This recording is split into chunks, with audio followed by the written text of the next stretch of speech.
Hello दोस्तों, नमस्ते, प्रणाम। किशन बानी लो आप लोग। हम तो आशा करते हैं आप लोग बहुत अच्छा कर। और आज हम आप लोग के एक बहुत ही चटपटा सा चुटकुल्ला गारी गीत सुनाता है। तो आप लोग के कैसा लगे कमेंट करो लो। हमारे चैनल पे नया हो लो तो प्लीज़ चैनल के सब्सक्राइब करो लो। वीडियो पसंद आई तो लाइक करो लो। आई लो गीत सुनी लो।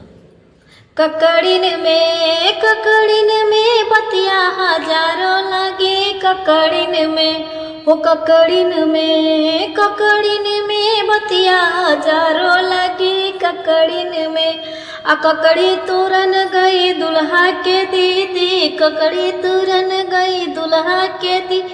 उनके चोर लागे बदमाश लागे। उनकी जिला के गुंडा 50 लागे। ककड़िन में ओ ककड़िन में बतिया हजारों लगी। ककड़िन में ओ ककड़िन में बतिया हजारों लगी। ककड़िन में ककड़ी तुरन गई दुल्हा के बुआ। उनके चोर लागी बदमाश लागी। उनकी जिला के गुंडा 50 लागी। ककड़िन में ओ ककड़िन में बतिया हजार लागी। ककड़िन में।